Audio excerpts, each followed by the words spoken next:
नमस्कार, आप देख रहे हो जनमत की पुकार। कांग्रेस महासचिव जयराम रमेश ने digital personal data protection act को लेकर मोदी सरकार पर बड़ा हमला बोला है। उन्होंने दावा किया कि यह अधिनियम सूचना का अधिकार यानी आरटीआई कानून को पूरी तरह से खत्म कर देगा। जयराम रमेश ने कहा कि उन्होंने केंद्रीय मंत्री अश्विनी वैष्णव को पत्र लिखकर इस अधिनियम को लागू न करने और इसकी समीक्षा करने का आग्रह किया है। जयराम रमेश ने आगे कहा कि डीपीडीपी एक्ट की आखिरी 2 लाइनों में आरटीआई कानून में संशोधन लाया गया है, जिसमें कहा गया है कि अब व्यक्तिगत जानकारी पर आरटीआई कानून लागू नहीं होगा। उन्होंने चिंता व्यक्त की कि अगर ये संशोधन बिना बदलाव के लागू हो गया तो आरटीआई पूरी तरह से खत्म हो जाएगा। जयराम रमेश ने मोदी सरकार पर कई गंभीर आरोप लगाए हैं। सुनिए। नमस्कार साथियों, आज 12 अक्टूबर 2025 है और आज ही के दिन ठीक 20 साल पहले ऐतिहासिक सूचना का अधिकार अधिनियम 2005 लागू हुआ। तो आज 20वीं सालगिरह है आरटीआई एक्ट का। ये एक मेरे विचार में क्रांतिकारी अधिनियम था और अगले दशक में और 6 ऐसे परिवर्तनकारी अधिनियम कांग्रेस के नेतृत्व में यूपीए की सरकार ने लागू की। पहले सूचना का अधिकार अधिनियम, उसके बाद में ग्रामीण रोजगार गारंटी का अधिनियम जो आज मनरेगा के नाम से जाना जाता है। इस श्रृंखला में तीसरा अधिनियम वन अधिकार अधिनियम 2006, उसके बाद में शिक्षा का अधिकार अधिनियम 2009, तत्पश्चात खाद्य सुरक्षा कानून राष्ट्रीय खाद्य सुरक्षा अधिनियम 2013 और कुछ ही दिन बाद नया भूमि अधिग्रहण अधिनियम 2013। तो सूचना का अधिकार अधिनियम ने एक परिवर्तनकारी दशक शुरू किया और 20 साल बाद आज हकीकत क्या है, उसके लिए ये प्रेस कॉन्फ्रेंस बुलाया गया है। सूचना का अधिकार अधिनियम का मकसद था कि शासन में पारदर्शिता लाई जाए, जवाबदेही लाई जाए और एक नया काम करने का तरीका, ताकि जो इंफॉर्मेशन सरकारी फाइलों में और सरकारी अफसरों में छिपा रहता है वो जनता को हासिल हो अधिकार के रूप में। इस दशक में ये सब जो कानून, जो अधिनियम मैंने आपको गिनवाया है, सुनाया है, ये अधिकार आधारित अधिनियम है। पहली बार हमारे देश में जब डॉक्टर मनमोहन सिंह जी प्रधानमंत्री थे, अधिकार आधारित अधिनियम, राइट्स बेस्ड लेजिस्लेशन, जिसकी शुरुआत राइट टू इंफॉर्मेशन 2005 से हुआ। जैसा कि मैंने कहा, इसका मकसद था पारदर्शिता लाना,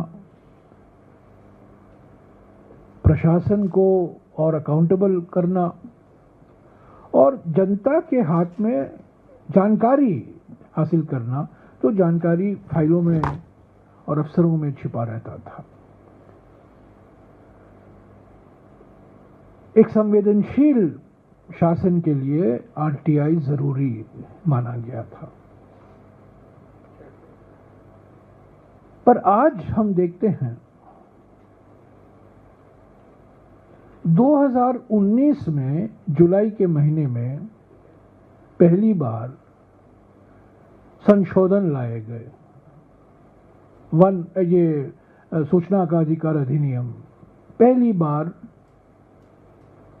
2005 से 2013 तक सही ढंग से लागू हो रहा था। आरटीआई बड़े उत्साह के साथ लाखों लोग उसका इस्तेमाल कर रहे थे और कई लोग अपने आप को आरटीआई एक्टिविस्ट के नाम पर अपने आप को उनकी पहचान हुआ करती थी। और आरटीआई से एक दबाव आया प्रशासन पर 2005 से लेकर 2013 तक।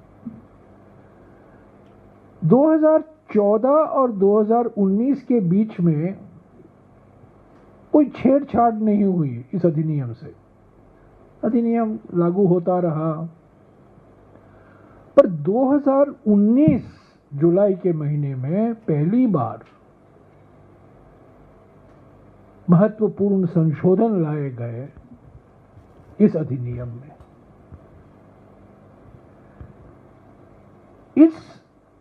इन संशोधनों का मकसद था कि जो अधिकार दिए गए हैं कानून द्वारा सेंट्रल इंफॉर्मेशन कमीशन को और जो अधिनियम बनाया गया उसको और कमजोर करें। थोड़ा पहले मैं आपको इतिहास बता दूं कि जब ये मसौदा तैयार किया गया था इस अधिनियम का, एक जमाना भी हुआ करता था हमारे संसद में जब मसौदे या बिल विधेयक स्थायी समिति को भेजा जाते थे, स्टैंडिंग कमेटी को भेजा गया। आजकल वो जमाना गया, पर ये right to information bill standing committee को भेजा गया। स्टैंडिंग कमेटी ने कई महत्वपूर्ण सिफारिशें दी और आपको आश्चर्य होगा कि मनमोहन सिंह जी की सरकार ने सारे जो स्थायी समिति के सिफारिशें थी वो मान ली। और जब कानून पारित हुआ सर्वसम्मति से लोकसभा में और राज्यसभा में, वो बिल जो पारित हुआ, वो जो स्टैंडिंग कमेटी ने संशोधन की मांग की थी, उन संशोधनों के बाद ही वो पारित हुआ। पर 2019 जुलाई में जब संशोधन लाए गए मोदी सरकार द्वारा, जो संशोधन स्थायी कमेटी ने बताई थी उसको नकारा।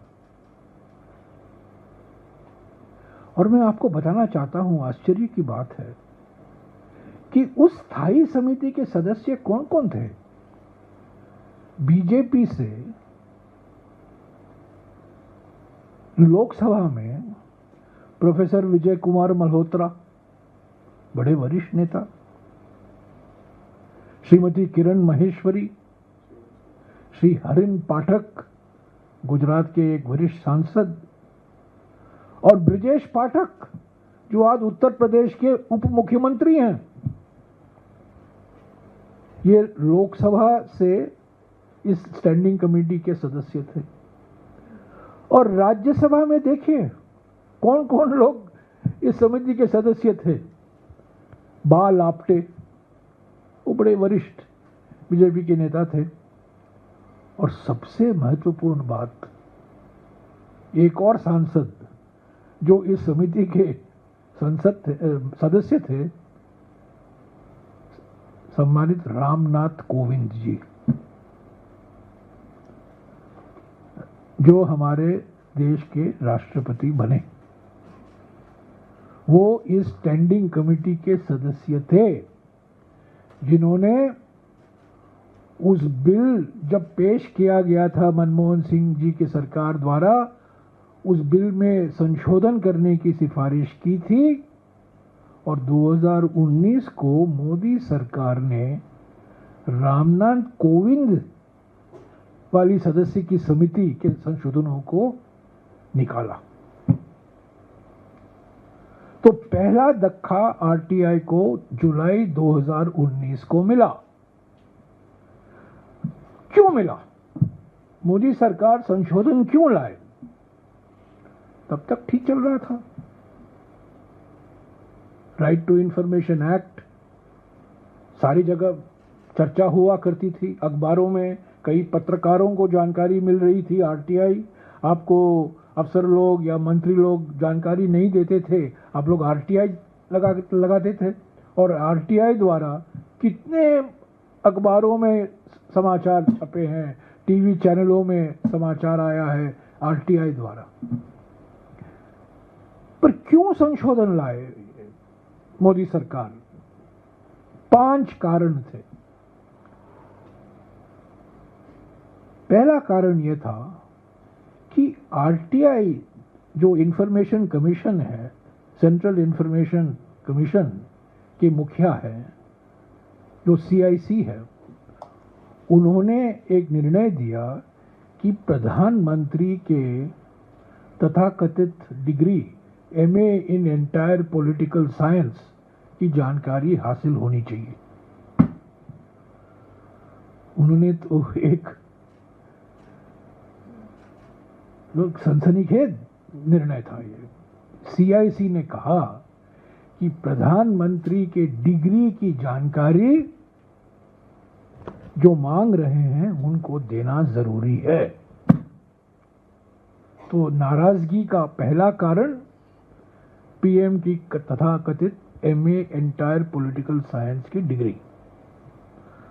दूसरा कारण, प्रधानमंत्री ने कई बार ये दावा किया कि करोड़ों लोगों का राशन कार्ड फर्जी राशन कार्ड है, बोगस राशन कार्ड है। तो आरटीआई से जब जानकारी आई तो ये पता चला कि जो ये प्रधानमंत्री के दावे हैं ये गलत हैं।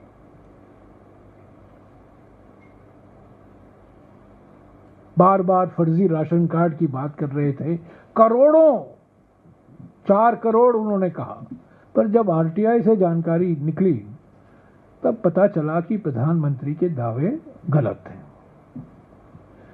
तीसरा कारण, महत्वपूर्ण कारण,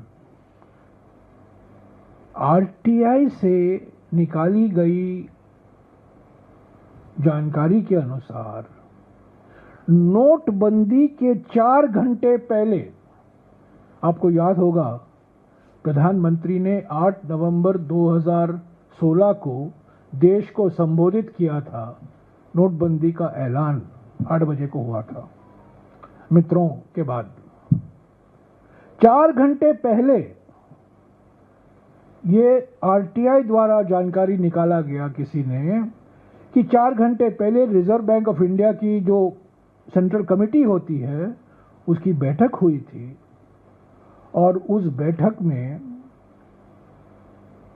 ये कहा गया था कि नोटबंदी से काले धन पर कोई असर नहीं होने वाला है, ब्लैक मनी नहीं निकाला जा सकता है डिमोनेटाइजेशन से।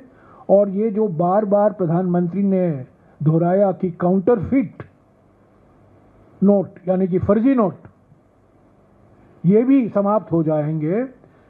आरबीआई के सेंट्रल कमेटी में चर्चा हुई थी और ये कहा गया था इस कमेटी के चर्चा के अनुसार कि काले धन और फर्जी नोटों पर नोटबंदी का कोई असर होने वाला नहीं है। ये 4 घंटे पहले। चौथा कारण, किसी ने आरटीआई में एप्लीकेशन डाला और पूछा कि बकाएदारों का सूची दीजिए, जो हमारे सरकारी बैंक हैं, जो एनपीए डिफॉल्टर हैं, जो बकाएदार हैं, उनकी सूची दीजिए। तो जवाब से आया कि यह सूची प्रधानमंत्री कार्यालय में आरबीआई के गवर्नर ने भेज दिया है। 20 सबसे बड़े बकाएदार हैं जिन्होंने कर्जा लिया था और जानबूझकर उन्होंने वो कर्जा वापस नहीं दिया। ये सूची मांगी गई और CIC से ये जानकारी मिली कि ये सूची तब के गवर्नर जो थे रघुराम राजन जी, उन्होंने प्रधानमंत्री कार्यालय को ये सूची सौंपी है। और पांचवा कारण, किसी ने ये एप्लीकेशन से जानकारी मांगी कि कितना काला धन वापस आया है। प्रधानमंत्री ने कहा था कि हर एक के खाते में 15 लाख रुपया जाएगा, कितना आया है। और RTI से ये जवाब आया कि कोई काला धन वापस नहीं लाया गया है, किसी के खाते में कोई काले धन से जो पैसा लौट आना था किसी के खाते में नहीं गया है। तो साथियों, ये 5 कारण थे।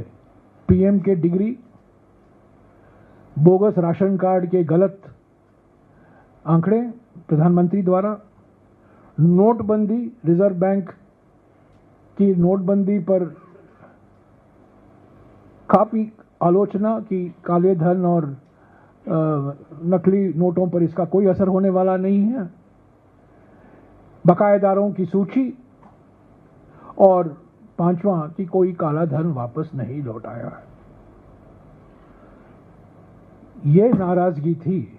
ये 5 ऐसे और बहुत सारे मिसाल हैं, पर ये महत्वपूर्ण मिसाल है क्योंकि ये सीधे प्रधानमंत्री के दरवाजे पर जाके रुकता है। और यही कारण था कि जुलाई के 2019 को ये संशोधन लाए गए और जो ये RTI कानून है जो गैजेट में छपा था, इस RTI अधिनियम में काफी महत्वपूर्ण संशोधन लाए गए। 17 दिसंबर 2019 को मैंने खुद सुप्रीम कोर्ट में चुनौती दी। मैंने पिटीशन फाइल किया। अफसोस की बात है कि करीब 6 साल हो गए हैं, आज भी ये मामला सुप्रीम कोर्ट में लंबित है। इतना महत्वपूर्ण मामला, करोड़ों भारतवासियों से जुड़ा हुआ यह मामला, पारदर्शिता और जवाबदेही से जुड़ा हुआ मामला, 6 साल हो गए हैं, मेरा पिटीशन अभी भी सुप्रीम कोर्ट में लंबित है।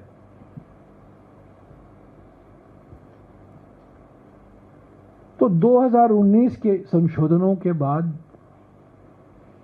एक बिल्कुल हमला किया गया, न केवल कानून पर सेंट्रल इंफॉर्मेशन कमीशन पर। और आज 12 अक्टूबर 2025, 20 साल बाद CIC में न कोई मुखिया है, चीफ इंफॉर्मेशन कमिश्नर का पद खाली है और 7 इंफॉर्मेशन कमिश्नरों की नियुक्ति नहीं की गई है 2 साल से, और सारा CIC सिर्फ 2 इंफॉर्मेशन कमीशन के द्वारा चलाया जा रहा है। लाखों एप्लीकेशन लंबित हैं RTI में। सरकार का कोई इरादा नहीं है इसको और नियुक्ति करने का। 2 साल से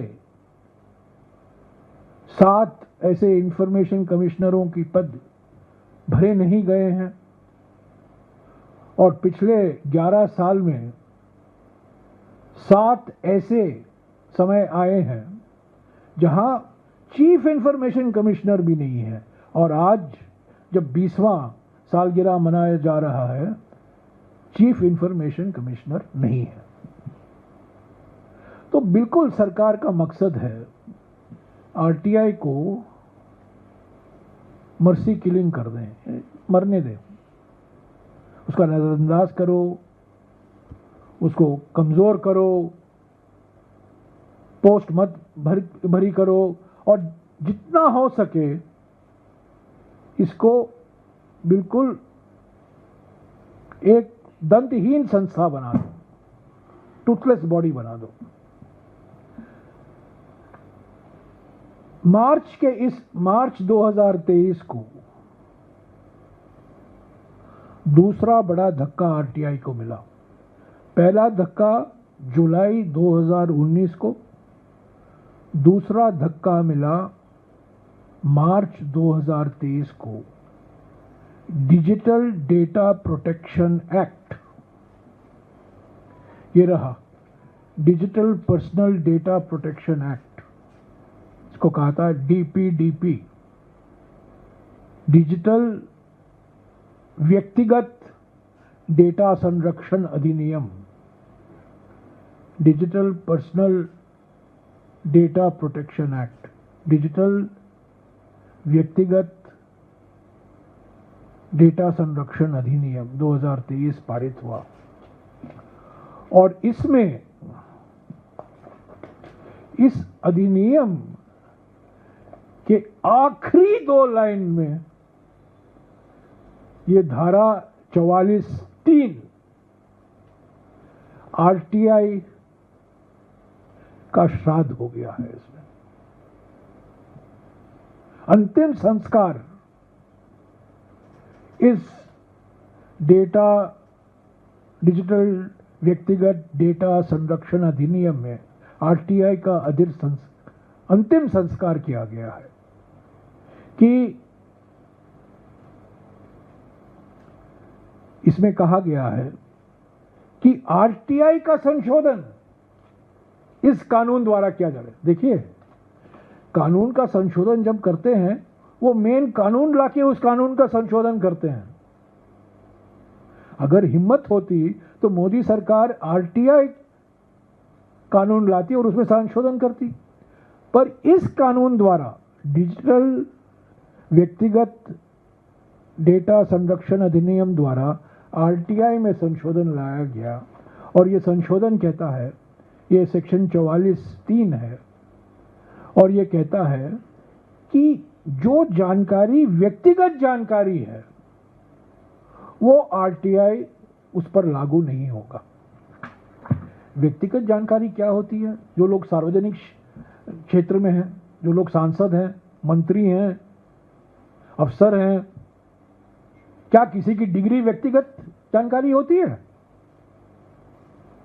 जब एक उप मुख्यमंत्री अपने आप को कैलिफोर्निया से डीलिट डिग्री दे देता है, और अब सब लोग जान गए हैं कि वो डीलिट नहीं है, वो डिलीट है, वो था ही नहीं, क्या वो व्यक्तिगत जानकारी है? क्या जो मंत्री हैं, जो अफसर हैं, जो सांसद हैं, जो विधायक हैं, जो सार्वजनिक क्षेत्र में काम करते हैं, पब्लिक सर्वेंट्स हैं, क्या किसी उनकी शिक्षा के बारे में, उनके पृष्ठभूमि के बारे में, उनके काम के बारे में? ये बिल्कुल कह देता है कि पर्सनल इंफॉर्मेशन। और पर्सनल इंफॉर्मेशन क्या? आप किसी जानकारी को पर्सनल इंफॉर्मेशन कह सकते हो। तो मैंने मार्च 22, 2025 को 23 मार्च 2025 को अश्विनी वैष्णव जी को एक खत लिखा था कि आपने आरटीआई को खत्म कर दिया है। इस डिजिटल व्यक्तिगत डेटा प्रोटेक्शन एक्ट द्वारा इसको मत करिए, इस अधिनियम को रोके रखिए, इसकी समीक्षा कीजिए और इसको अभी लागू मत कीजिएगा। अभी तक बातचीत चल रही है सरकार में, मैंने सुना है, पर अगर ये जो गैजेट हुआ है 11 अगस्त 2023 को digital personal data protection act, digital व्यक्तिगत डेटा संरक्षण अधिनियम, अगर ये इस पर कोई संशोधन नहीं लाया जाएगा तो हम कह सकते हैं कि आरटीआई की समाप्ति हो गई है। तो साथियों, संक्षिप्त में मैं यही कहूंगा कि आज एक ऐतिहासिक मौका होना चाहिए था कि हम 20 साल में जो उपलब्धियां हुई हैं आरटीआई द्वारा उसको मनाएं, उसका स्वागत करें और आगे देखें आरटीआई एक्ट को और कैसे मजबूत किया जाए, इसको इम्प्लीमेंटेशन के लिए और क्या कदम उठाने हैं सरकार को, उस पर चर्चा करें। अफसोस की बात है कि आज हम आरटीआई की बात कर रहे हैं जो समाप्त हो चुका है, न केवल कमजोर किया गया है, इंफॉर्मेशन कमीशन एक भूत बंगला बन गया है, 7 इंफॉर्मेशन कमिश्नर की नियुक्ति नहीं हुई है। पर यह बात मैं कहकर समाप्त करूंगा कि मोदी सरकार जरूर आरटीआई पर विश्वास रखती है, पर उनके लिए आरटीआई का माने है राइट टू इंटिमिडेट, यानी कि धमकी देने का अधिकार उनके पास है।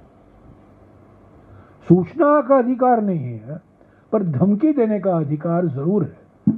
तो उनकी आरटीआई और कांग्रेस की आरटीआई में जमीन आसमान का फर्क है। शुक्रिया। अगर आपने हमारा अभी तक चैनल सब्सक्राइब नहीं किया है तो कृपया चैनल सब्सक्राइब कर लें, लाइक करें, शेयर करें, कमेंट करें। तो मिलते हैं फिर किसी और खबरों के साथ। नमस्कार।